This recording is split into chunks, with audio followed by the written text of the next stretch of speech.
Bonjour, 11e vidéo de la série Méditation évolutive. On va voir aujourd'hui le 8e outil que je vous propose dans le cadre de la méthode. Je définis mon éthique personnelle et ma philosophie de vie. Grand programme. Grand programme, pourquoi? Parce que ce que j'ai voulu apporter là, c'est le droit, le choix pour tout un chacun, pour tout un chacune, pour toutes les personnes, hommes, femmes, jeunes, vieux, très jeune ou à l'aube du quatrième âge, de se donner le droit enfin, sans râler, de définir l'éthique dans laquelle ils ont envie de vivre et la philosophie globale de vie dans laquelle ils se sentent bien. J'entends que trop depuis 31 ans de thérapie, d'enseignement dans le cadre du shiatsu, du tai chi, de la méditation et de l'art martial que j'enseigne. Des gens me dire, mon Dieu, j'en ai marre du système, j'ai envie de sortir de tout ce système, j'adhère pas, je ne fais pas partie du système. Chacun a son opinion.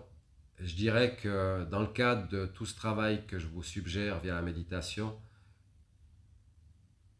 c'est peut-être le moment avec cet outil-là de se donner le droit de dire si j'arrêtais de râler, si j'arrêtais de critiquer, qu'est-ce que moi j'ai envie de dire?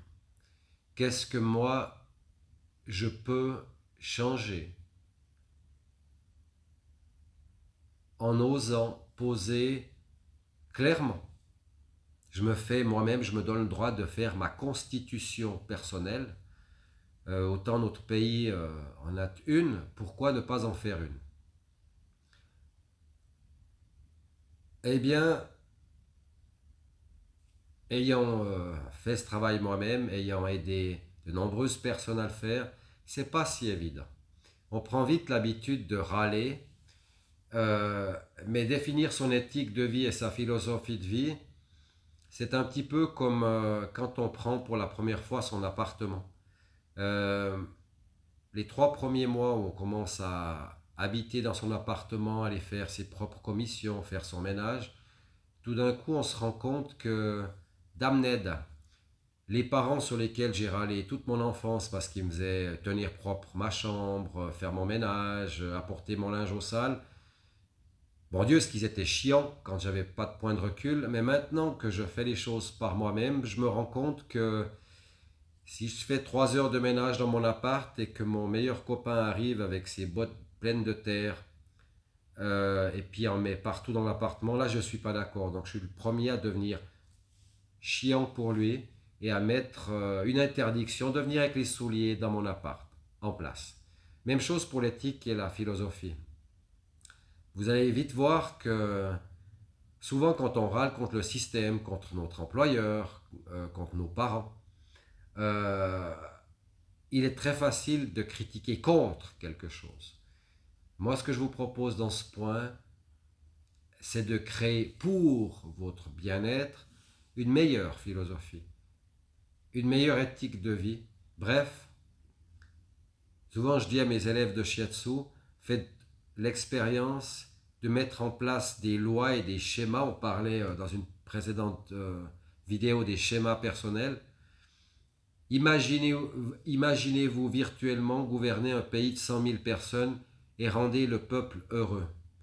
Euh, pour les élèves qui ont joué le jeu puis qui comme ça, ludiquement, essaient de poser des lois, ils se sont vite rendus compte que finalement, c'est pas vrai qu'on peut euh, dire à tout le monde soyez libre, ne travaillez plus, le pays va vous fournir logement, nourriture et loisirs.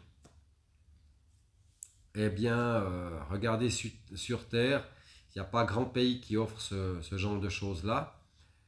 C'est la même chose quand vous faites votre éthique et philosophie, allez au bout des choses. Essayez de vous poser des grandes questions et de comprendre pourquoi. Ben, typiquement, je donnais l'exemple du ménage, le côté rébarbatif de la vie est nécessaire. Au niveau psycho-affectif, on ne fait pas souvent le ménage avec des des pataras et puis des aspirateurs. Par contre, il y a souvent des grandes décisions à prendre. C'est-à-dire qu'on doit faire le ménage dans le sens où, alors qu'on avait deux options, on a pris la décision d'en conserver qu'une, donc l'autre est éliminée. C'est important de choisir une éthique dans laquelle vous vous sentez bien pour ne plus avoir à perdre du temps, de l'énergie à discuter de ce à quoi vous n'adhérez pas, de ce que vous n'êtes pas. Osez mettre en place une éthique et une philosophie pour ensuite que ça soit un cadre volontaire de vie dans lequel vous avez un plaisir énorme à vivre. Créez le cadre dans lequel vous aimeriez vivre dans le futur à court terme. Gentiment vous l'améliorer. Mais attention, vous devez le respecter vous-même. Par exemple, si vous dites je trouve qu'on devrait être plus souriant entre nous, semez le sourire. Semez le sourire du matin au soir. Semez le sourire même devant le grincheux de l'immeuble, le grincheux du boulot, le grincheux du parking public. Vous verrez que c'est là que prend tout son sens, enfin, qu'on peut donner tout son sens au terme discipline. Souvent les gens, quand ils commencent à suivre les enseignements de shiatsu, d'art martial, me demandent comment arriver plus rapidement et que je leur donne des conseils de discipline de vie. Typiquement, une bonne alimentation, euh, de l'exercice physique, du sommeil, d'arriver à maintenir ce triangle en place. Et souvent les gens protestent à dire encore de la discipline, pour arriver à un résultat, il faut s'astreindre à une discipline. Oui, il faut plutôt éviter de faire ce qui vous fait aller à l'envers de l'objectif. C'est là que le débat peut être très long. Très souvent avec mes élèves, j'ai débattu du fait que oui, mais bon, si je mets une discipline en place qui est un cadre, je me limite. Oui, c'est là qu'on doit admettre tout un chacun qu'on a du temps par jour limité, donc on ne peut pas tout faire, donc on est obligé de sélectionner dans ce qui est désiré. On ne peut pas réaliser tout ce qu'on aimerait.